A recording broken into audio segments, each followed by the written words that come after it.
Hey everybody, it's Brittany. It's been a little bit since I've done this, and I don't know, I've just been feeling kind of in a funk over it. I know there's been a lot going on right now, and it's definitely had me doing a lot of thinking, especially when it comes to tarot and buying it, showing it off.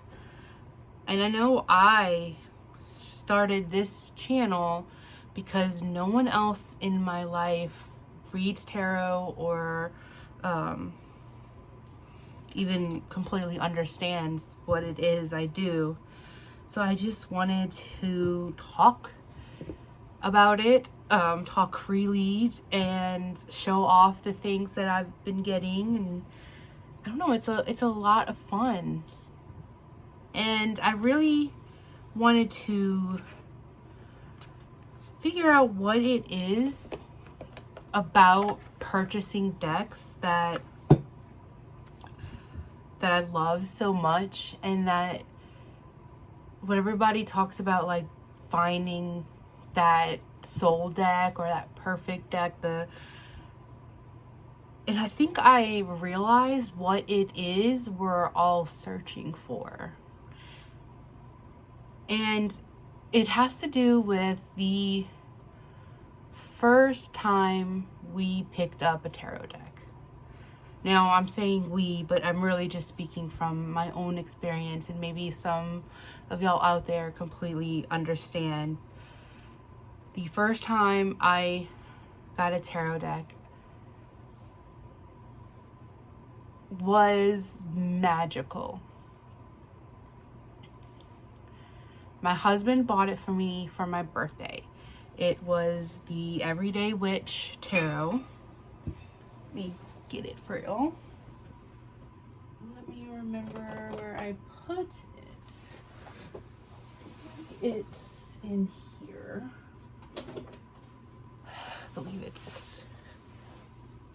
I know. It's in this. This was my first deck. He knows that I've always been a witch. I know I've talked about it before. My grandmother is a practitioner, and growing up, you would think growing up with someone who practices would make it easier, but in a lot of ways it did not. See, she had a specific way of doing things, and when I either questioned it or didn't feel like it worked for me, she would say, oh, then you just don't have it, right? She was really big into gardening and plant magic, and that didn't excite me. I mean, I was a young teenager.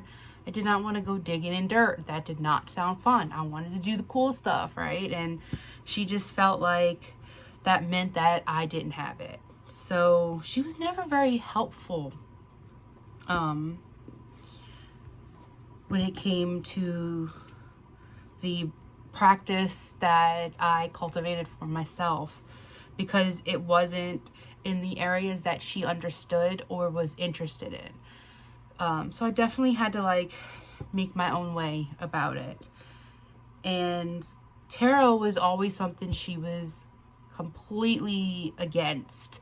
She, did not want me in tarot, and I don't know, she was completely against it for a long time.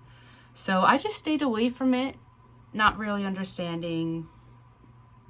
And then fast forward, like I said, my husband bought this deck for me because, it's tarot, it's witches. He thought, oh, this is totally up her alley. And he was so 100% correct. Like, this deck revolutionized the way I practice. It lit this huge fire into my soul. I absolutely fell headfirst, just like all those butterflies, and I just felt like I felt my magic reawakening. And I think that for me is the feeling I chase every time I buy a deck. I chase that feeling, that wonder, that just sizzly magic feeling that crawls under your skin. I crave that every time I buy a deck and get it in. That's what I keep hoping for, that feeling again. So it really made me do a lot of reflecting and thinking. And well, does this mean that I would stop buying tarot? Hell no. But it just made me realize what it is I am searching for. So thank you, Everyday Witch, because it really did, like I said, reawaken me. So yeah, that I just wanted to say.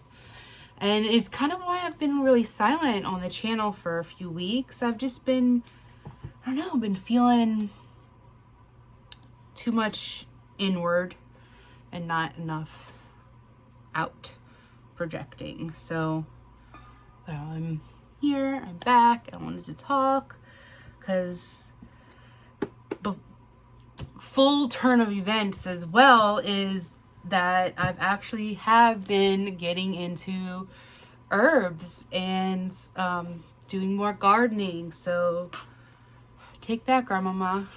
I got there eventually. I just needed time. But yeah, she definitely understands now, and she loves when I get new decks in. She lives right next door. She'll come over. We, have coffee on weekends, and she loves flipping through my decks. She loves the artwork. So yeah, we're all evolving and growing and changing, and she loves seeing my practice. And although she doesn't practice anymore, just because after her stroke, her hands don't work as well, and so she doesn't do all that she used to, but she still gardens every chance she gets, and that's where she finds her magic. Hands dirty, deep in dirt and worms and flowers. That's where her magic is. So, and I have been loving making tea with those herbs and flowers, and tea has always been something that I love to make. It's the first thing when anybody in our house gets a sore throat, oh, let me make you some lemon tea. My daughter has a bad day at school, I always put a pot on for her, and I think about like what herbs could make her feel better, and it's just a lot of fun. So I got the Witch's Apothecary, which it's by Lorianne Anderson, who is the one of the co-creators of the Seasons of the Witch oracles. I know there's Yule, Beltane, Samhain, but those Seasons of the Witch oracle decks, this is one of the co-creators. I don't really find this too useful right now for me. I'm still going through it, but it's not really what I was searching for, but it's really interesting. It goes by it's called the Witch's Apothecary, and for all of the seasons, there's like recipes in it, and there's a little color magic in here. There's a lot of stuff about oils, I thought that it was going to be more having to do with herbs, but it's definitely more to do with essential oils. However, it's beautiful, and look, it's very pretty to look at. And I'm not too big into essential oils. I used to love them for cleaning. I don't really work with them too much anymore, just because I know I have 4 cats, so I've always been really worried that of the things I put in like cleaning supplies and stuff like that, because you know they lick their paws. But it's been interesting. I've only had it for not too long, so I haven't gotten far. It's just, it wasn't exactly what I was looking for.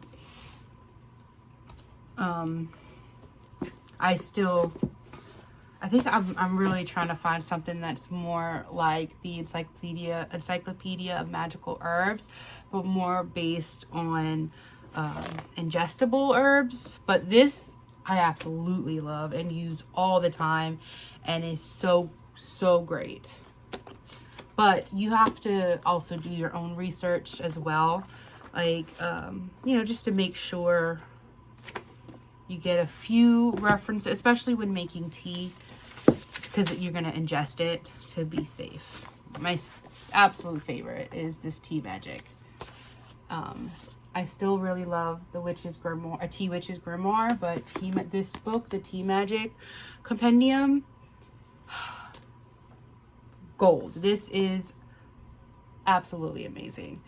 I have made a lot of the teas out of here. Yeah, it's so great. I might do a video actually and show y'all one of them. I would love to do this sleep tea. Maybe I'll do that tonight and video it and put it in here to show y'all. Okay, so I want to make the sleep potion, and I am not going to use the St. John's wort because it says down here that if you are on antidepressants, the St. John's wort can counteract them. And I do take an anxiety antidepressant medication, so I am omitting the St. John's wort. And because I know I have a ton of chamomile, but I for some reason cannot find it. So I'm going to be using this Sleep Drought from Riddle's Tea Shop. It has lots of chamomile in it. So, and I'm also going to add in some peppermint as well. I'm pretty low on my peppermint, so definitely have to get some of that. So let's put on some water for the tea and get started.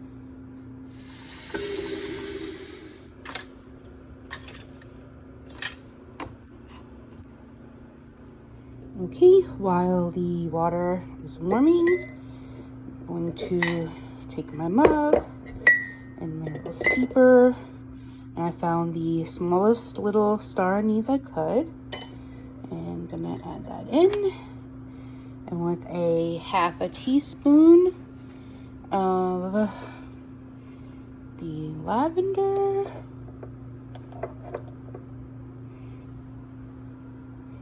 looks good,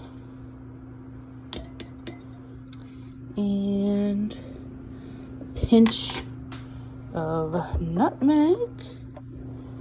Give a pinch in there. Looks yummy. Cinnamon stick. I got 2 little pieces. Don't want it to be overwhelmingly cinnamony. I'm going to add in a half a teaspoon of mint, and then I'm going to add in a teaspoon of the Sleep Drought. 1 and 2. And I'm just made sure to get as much chamomile in there as possible. And there it is. So while I wait for the water, I'm also going to put on a little milk, because it does say to add some more milk. So I'm going to put some milk on in my little frother to warm it up. I'm going to add in a little extra pinch of nutmeg, just because I felt like there wasn't enough.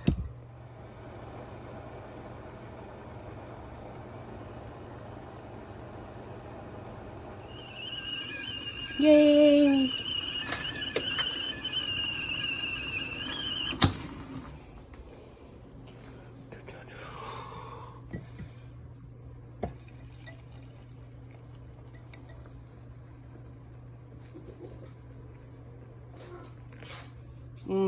It smells so good.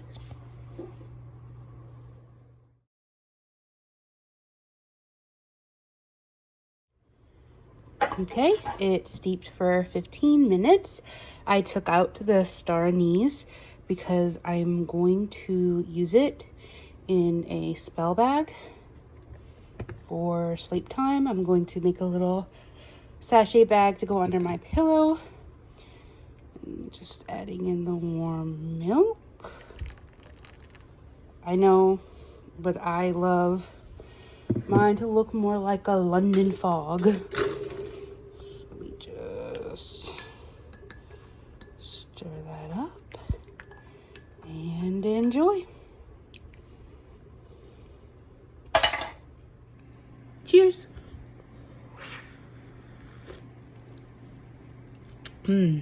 It's really good.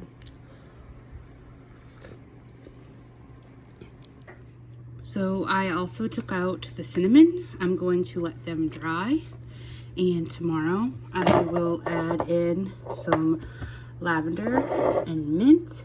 And I will put it all in a little bag with a sigil I'm gonna make and put it under my pillow to help me sleep.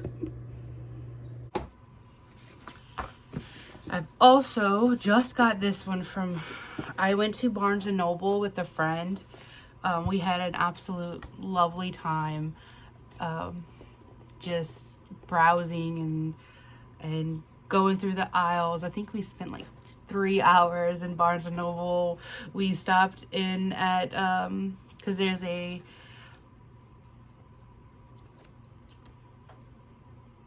what's the coffee place? Starbucks. There's a Starbucks attached to it. So I think we stopped in there twice to refill, and yeah, it was a really great time. And so I picked up this, A Complete Language of Herbs. It was in the 50% off section, which was so freaking great.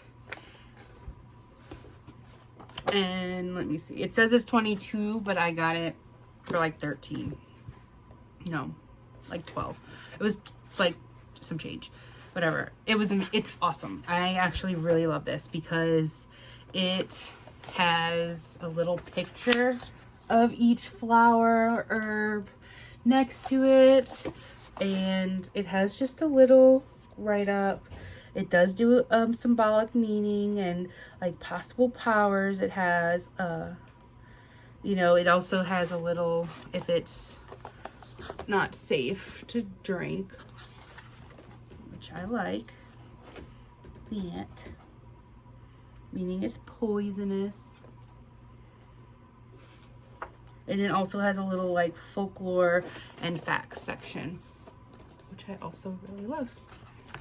So, The Complete Language of Herbs, a definitive and illustrated history by S. Teresa Dietz.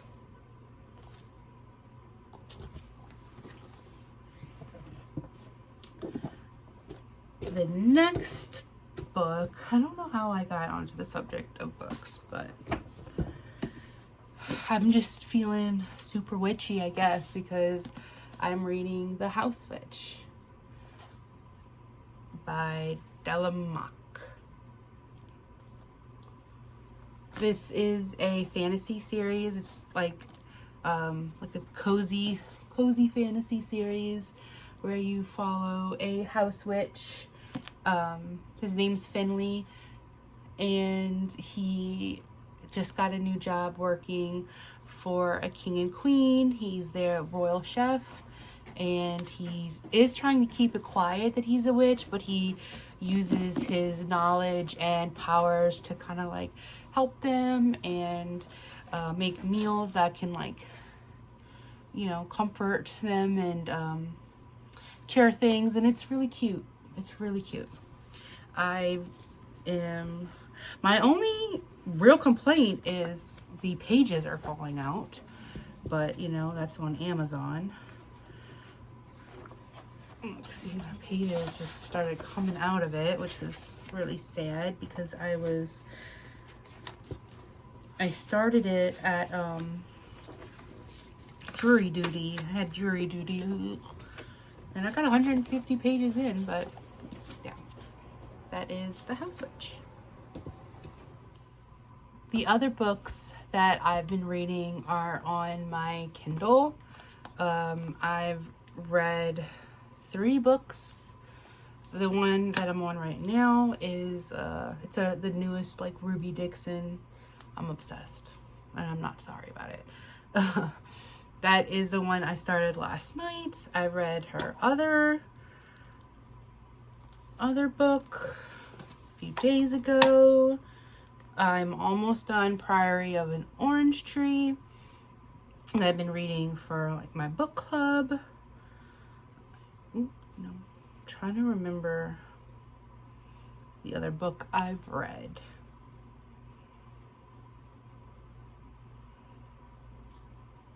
Let me see. I'm halfway through Court of the Vampire Queen. I downloaded A Soul to Heal by Opal Rain. I've not started it yet, but it's on there.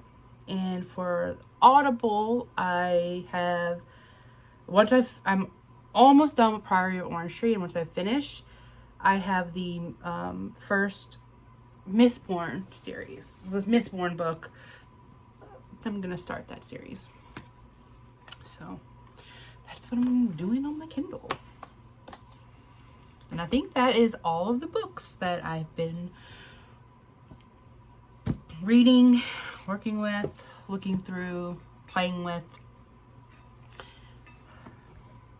Books have always been one of my passions since I was younger.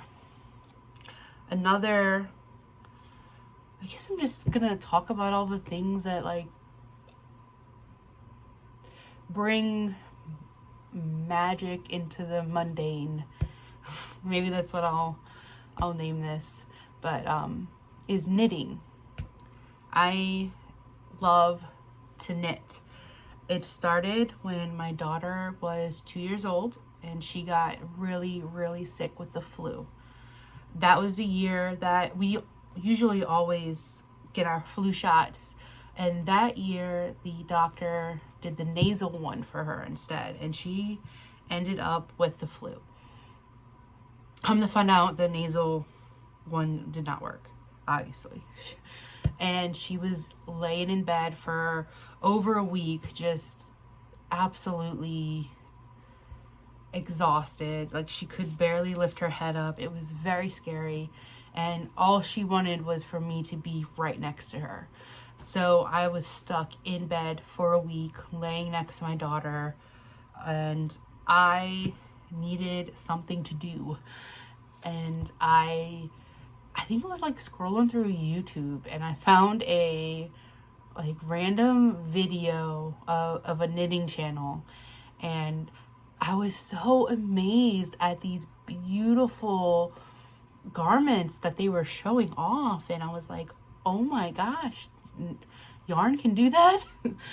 And so I got my husband to go get me some yarn and some needles. I did not know what, like, anything about gauge or the type of yarns or anything like that. I wanted to knit, and the first thing I made her was a scarf, and I'm sure I can dig it somewhere. It is deep into my closet because it's embarrassing. But I mean, it was the first project I ever did, so I'm proud of it. Then I moved on to hats and shawls, and the last thing that I thought was like the biggest deal ever was when I learned how to knit socks. And I absolutely love knitting socks. They're one of my favorite things. There's actually a lot of techniques for socks that you have to do or learn, you know, but once you get them, you get them. I'm knitting a pair of socks right now for one of my really, really good friends, John. He has a lot of health issues going on right now. So I have him right over here. One sec. I do have it in my Nutcracker bag, but it's okay. I love this bag. I'm obsessed with Nutcrackers. But so when I take this out and I just think of him, and I knit on it, and I'm just putting all healing and good vibes into it and I'm gonna gift it to him to like help him feel better. So that's another way I bring magic into the mundane of life. Reading is magical for me. Knitting is magical. Tea is so magical. Yeah. So it's all about those little things you do that keeps that magic alive, right? Are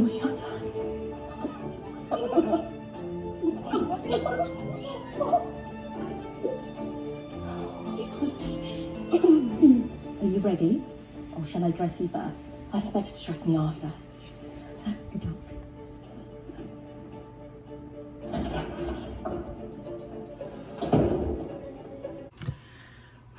Okay, so I have been working with 2 decks. Sorry, let me get a sip of my water.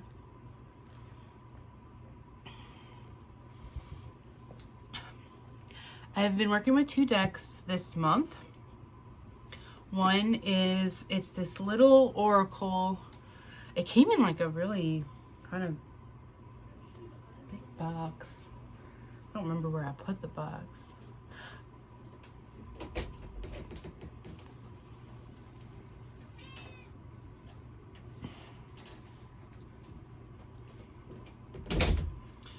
But it's the Wild Goddess Oracle deck by Amy Zerner and Monty Farber.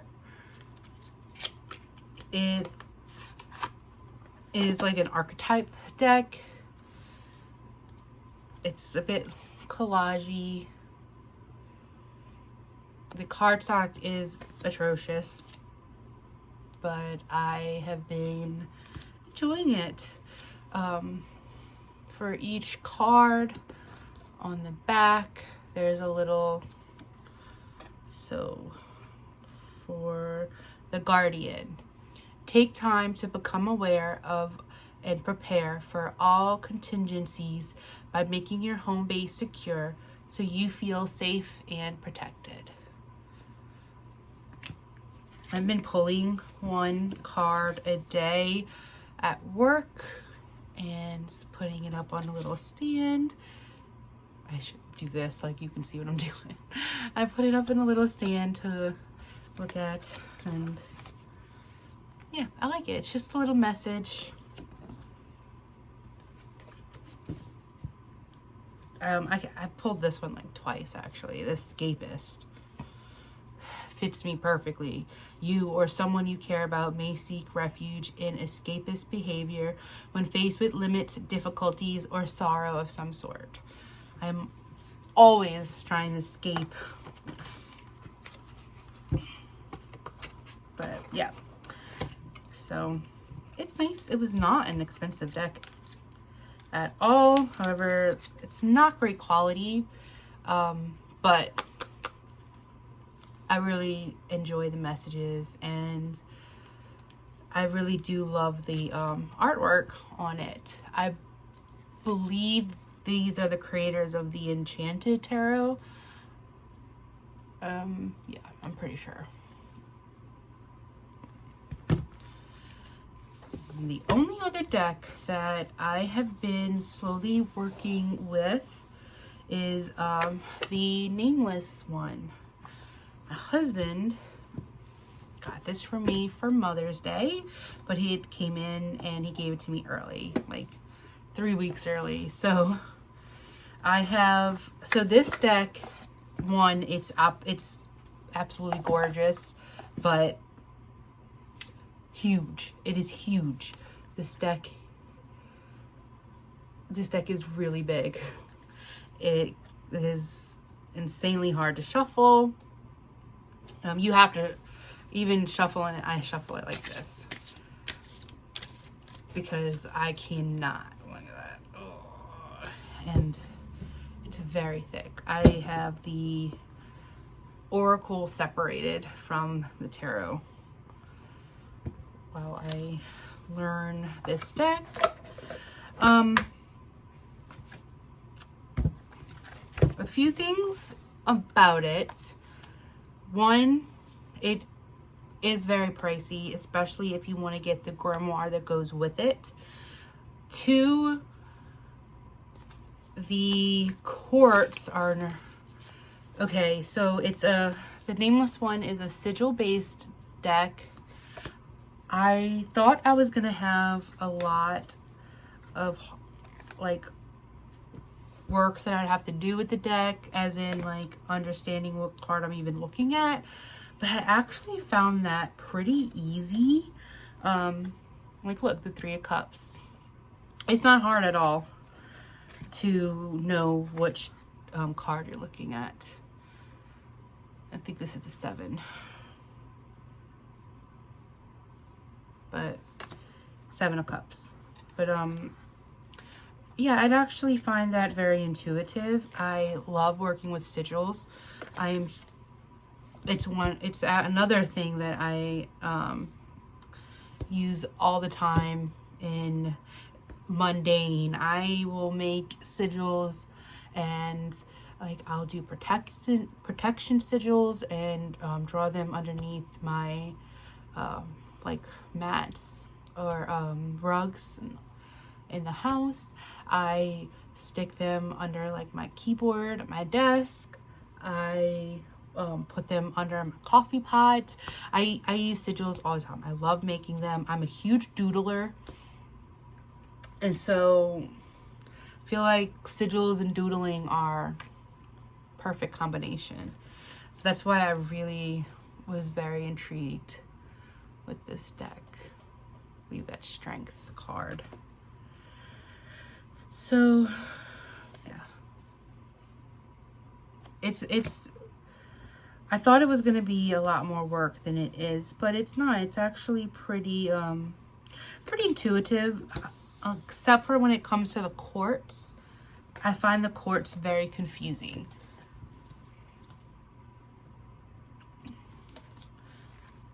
But like I know, okay, like for this one, I know it's the cup suit.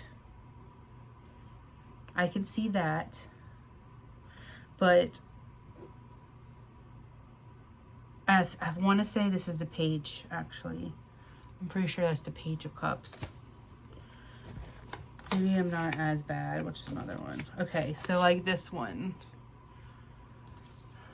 It looks to me like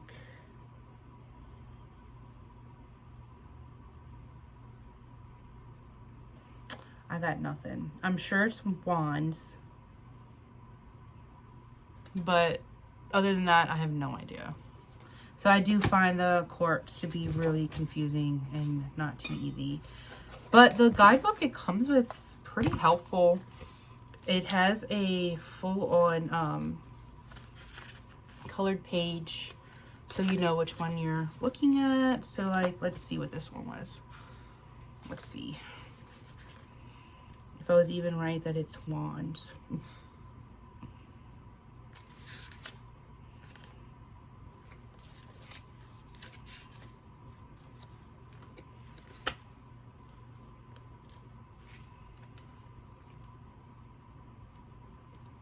On blades, where's the...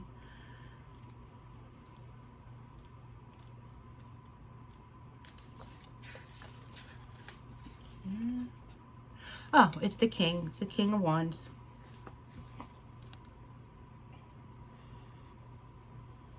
Maybe I could have gotten that.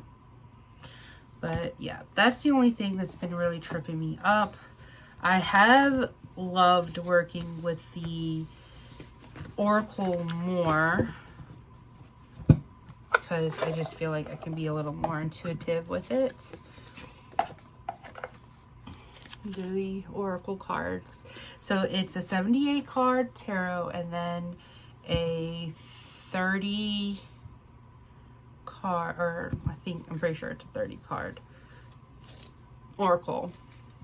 And it's called, I know I said that already. I'm all over the place. It's the nameless one.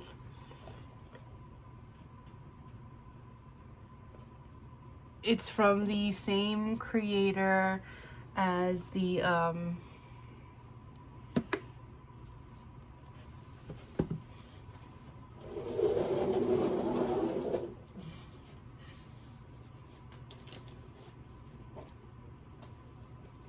where are you?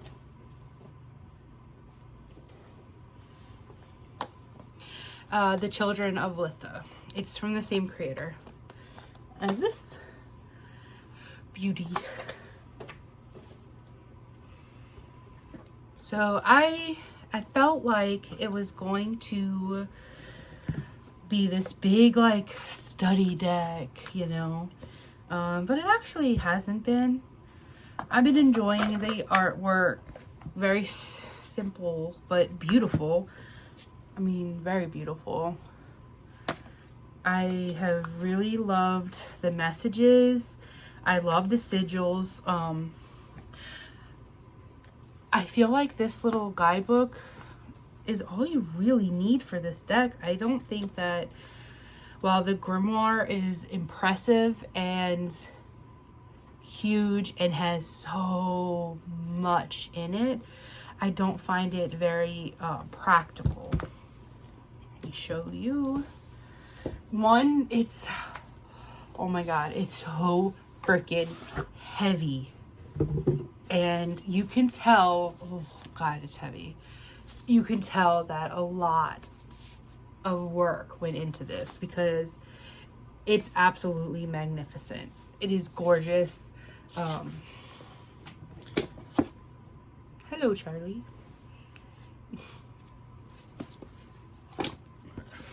Ooh.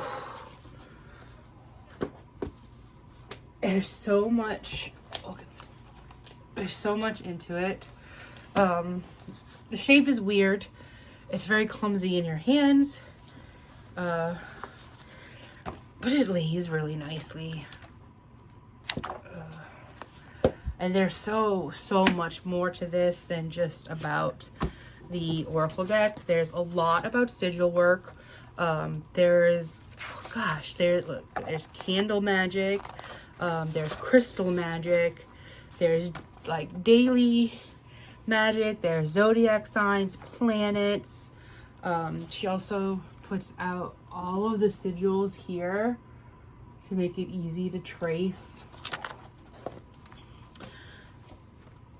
It's, oh, and there's a whole section just on symbols, which is really cool. There's,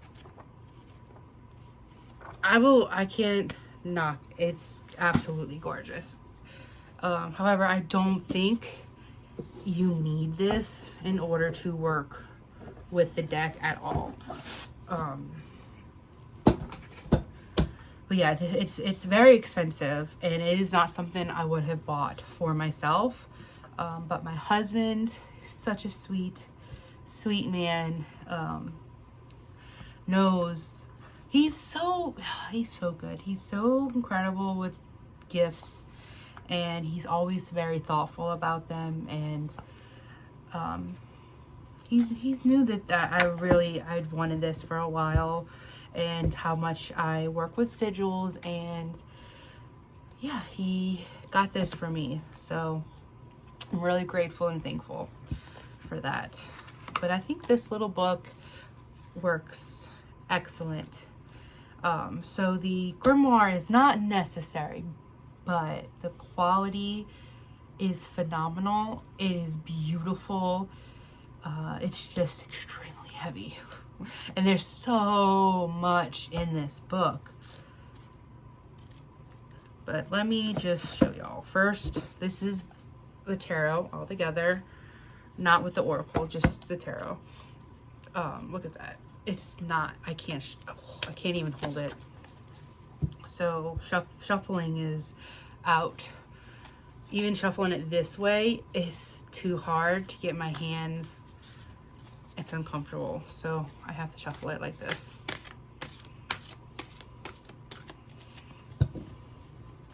So I'm gonna pick a card and show you how the guidebook is. Ooh, what is this? I think this is the world. Let's see if I'm right.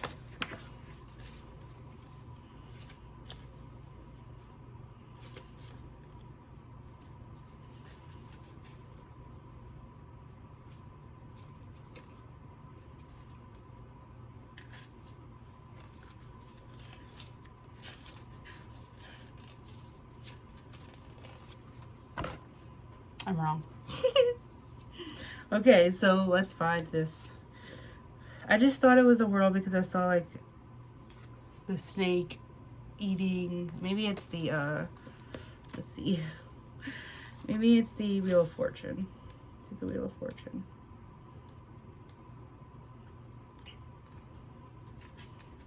Yes. Okay, it's the Wheel of Fortune.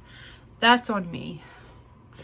And so sigil affirmation for this card is, I remain positive and open-minded in all matters, for I know all things shall pass.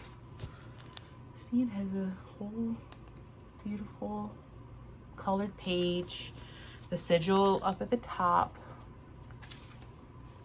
and then it has like an upright, good fortune, harmony, pleasant surprises, destiny, good karma, synchronicity. All aspects of your life are balanced, and so your adjustment to the changing tides is natural and effortless, yielding positive results. Things are moving so smoothly you may not notice the turning of the wheel, but it is turning. Now is the time to bask in the splendor that is all around you. Enjoy your bounty while it is yours to enjoy. And then reversed, it says, misfortune, discord, bad karma, uncomfortable, growth, struggles, unlucky streaks. You are stuck in a seemingly endless struggle against the tides of fate, and more importantly, against yourself. Turmoil can seem everlasting when you are in the thick of it, but all things must eventually end. The wheel will turn, and light and love will be yours once again. You only need to endure. So, yeah. It has great upright and reverse meanings. It has the affirmation. And in the book, let me show y'all what's going on in this big old beauty. It's the Hangman. So, Justice. Wheel of Fortune. So here is the full-on colored page. And just like in the little book, there's the title, the affirmation, and it also has numbers 10, 1, 0. It has the elements, fire, water. It has astrology, animals, plants, crystals, colors. It has the overview of what's going on in the card. So 2 serpents interlock. One is fiery orange, a fierce and volatile creature, powerful but ill-tempered. The other is an elegant teal. She is calm and sensitive, but is easily subdued. The branch that rests behind the orange serpent is a noble ash, as a symbol of wisdom and spirituality. It sets in direct contrast with its keeper. The branch behind the teal snake is the mighty oak twigs, heavy with acorns, a symbol of power, strength, and indomitability. Indomitability. It stands in stark contrast to the gentle master.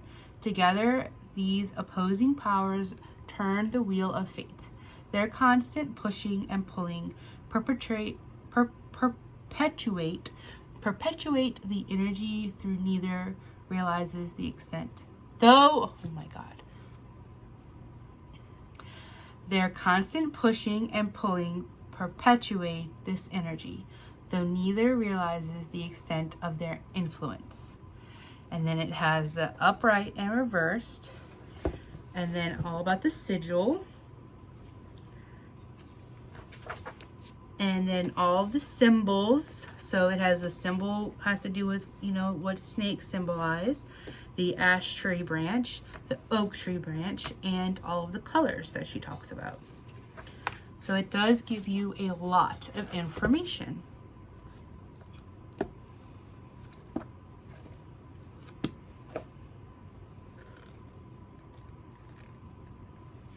There are tons of spreads back here. There's all zodiac spreads, which is really cool. And it will be really fun next month to do the Gemini spread, since I am a Gemini.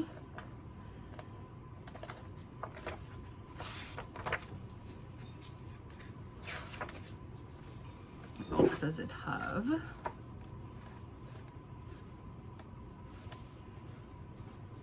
All about sigil magic. A master list of the sigil affirmations that are all in here, which is cool. Some extra sigils that it says the deck was funded in full by the community for which it was made. I believe it was a Kickstarter. 8 out of the extra 30 oracles were made from commissioned sigils for these donors to reward their generous contributions. So that's really neat. So she adds them to the back, the custom sigils.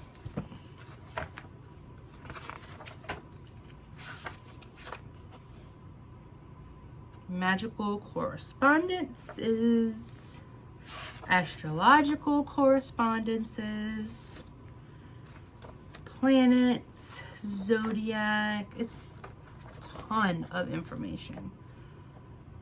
It really is like a big grimoire. Ooh, a benevolent black candle protection spell. That's neat. Freedom and happiness spell. Manifesting a desire. Prophetic dreams. And then there's also, which I always appreciate and love, when they provide references. So there's a whole thing on book references. So you know she really did a lot of work for this. A lot of work. And you can feel it and smell it. The smell of ink. Amazing. Anyone else a book sniffer? I am. I'm also a yarn sniffer. That are the 2 decks and everything that I have been working with.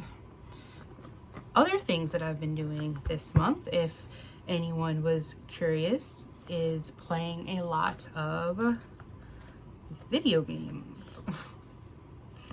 My daughter and I have gotten back into Animal Crossing, so that's been a lot of fun playing on my Switch. I got the game Harvestella, I believe it's called. I thought it was more of a farming game because I love farming games, but it's way more action than I thought. But it's a lot of fun. A lot of fun. So, okay, that is everything. Thank y'all so much for watching. I hope you enjoyed, and have a great day. Bye, guys.